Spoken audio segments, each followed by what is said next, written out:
Well, our other top story tonight, tragedy in Aiea. A 77-year-old man died in a high-rise condo fire, and the flames shooting out from the 29th floor and seen from the freeway below and miles away. And 2 dogs also died in that fire. KITV4's Jeremy Lee talked with a neighbor on the 30th floor, just above where that fire was, about evacuating the building. Imagine that's got to be pretty scary. Yeah, it certainly was. Tom and Marissa, the neighbor I spoke to, lives in the unit directly above the unit that was set ablaze in the Lelepono complex on Oahu Place. Now, he told me he saw smoke rising from below. He says he evacuated as quickly as possible.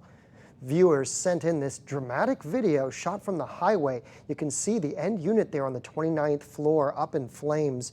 The heat from the flames melted guardrails on the lanai and burst out windows in the neighboring unit above.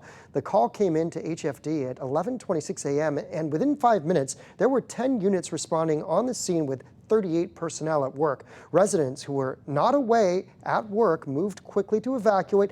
Now the heat, as we said, blew out the windows in the unit of the neighbor above. But I smelled something, but I didn't know where it was coming from.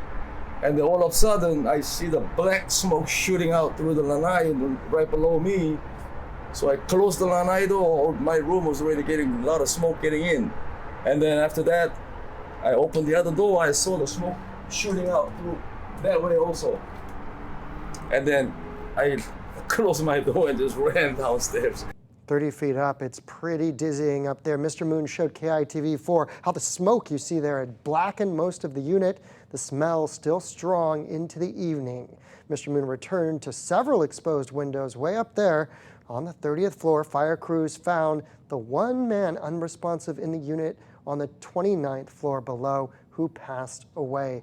The neighbor above said he didn't know the neighbor in the unit below, but expressed condolences regarding the tragedy. The fire was under control just before noon and extinguished an hour later, just before 1 p.m.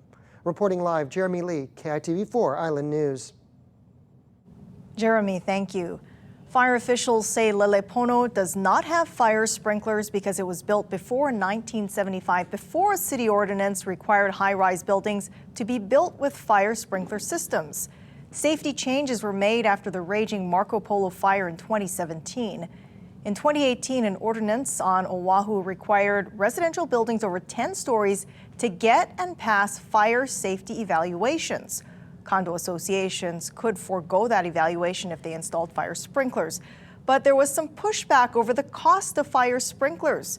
So under the current city ordinance, the condos can either install automatic sprinklers in the common and living areas or take steps to pass a life safety evaluation by the year 2030. It looks at things like fire barriers and alarm notification systems. If the condo associations decide to install fire sprinkler systems, they have until 2038 to do so. The Marco Polo was the first of the older buildings to install sprinklers in the common and living areas in the wake of the fire.